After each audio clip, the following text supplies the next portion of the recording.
Good day, everybody, and welcome to another edition of the Military and Foreign Affairs Network. I'm your host, the voice of reason. So, there has been some discussion about a scenario in which uh, you could possibly see Ethiopia engaging in combat, engaging in military action against Egypt.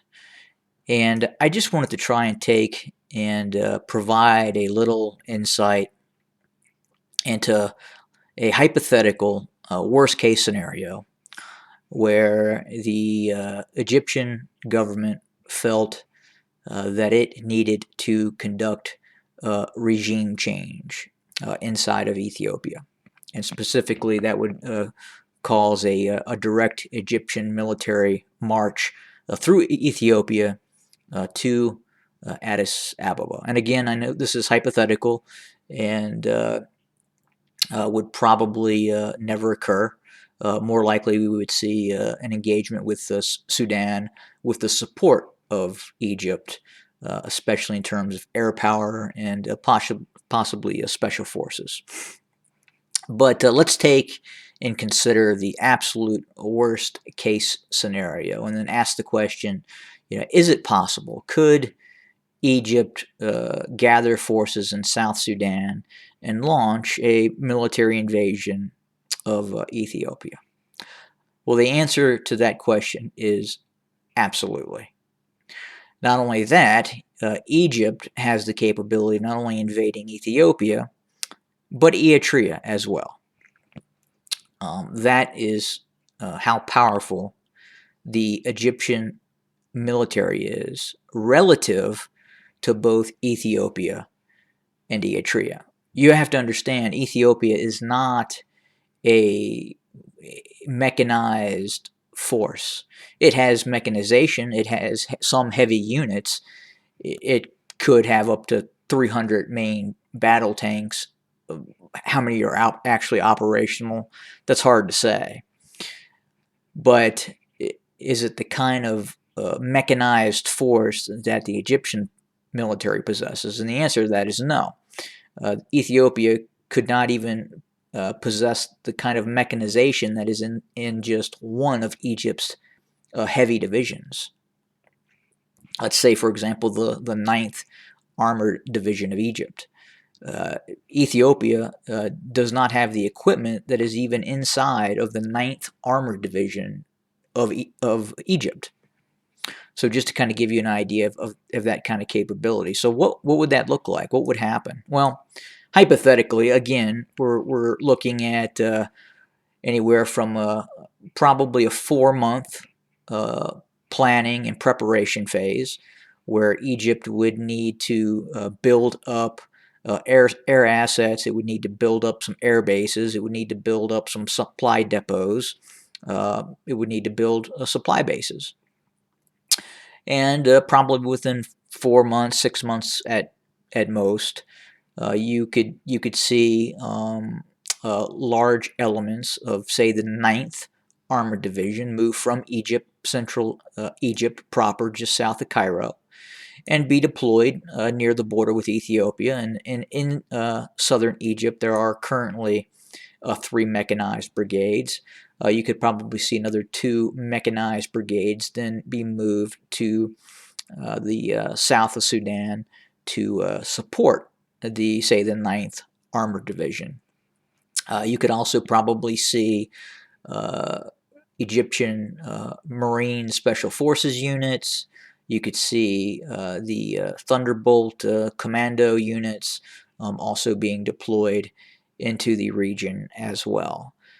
But once Egypt were to assemble, say, 100 fixed-wing aircraft and maybe 24 or so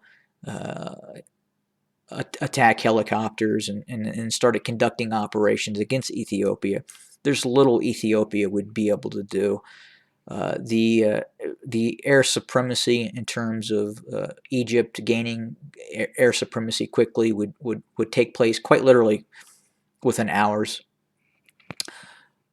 Then a precision bombing campaign would start, And then obviously the movement of the let's say the Ninth Armored Division towards Addis Ababa, along with the supporting mechanized brigades and special forces units. And there would be very little the Ethiopians could in fact do. The Ethiopians would never have experienced anything like this in terms of a large facing down against a large uh, mechanized force that has the ability to fight quite literally 24 hours a day. I mean, Egypt has M1 Abrams. They would probably just need the M60A3s, which have thermal imaging sights as well.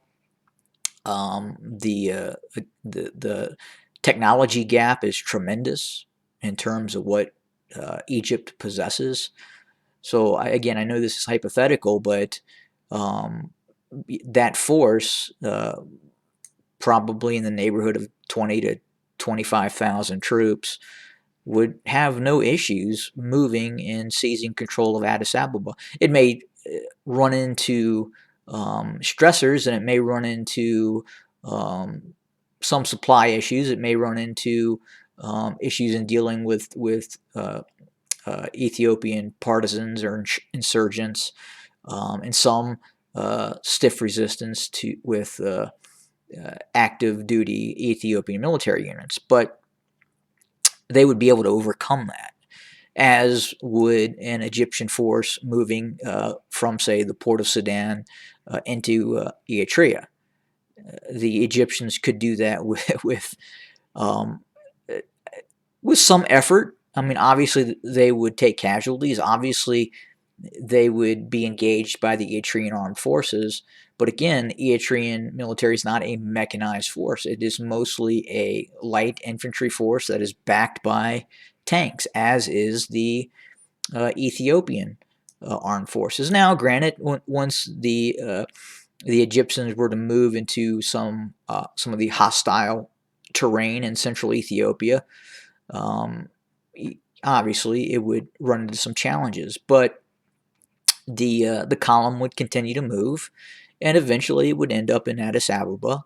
And again, through the use of air power and precision strike systems that the Egyptians possess, they would be able to, for all intents and purposes, conquer Ethiopia, probably within 90 days of the operation being launched. And I that's my professional opinion.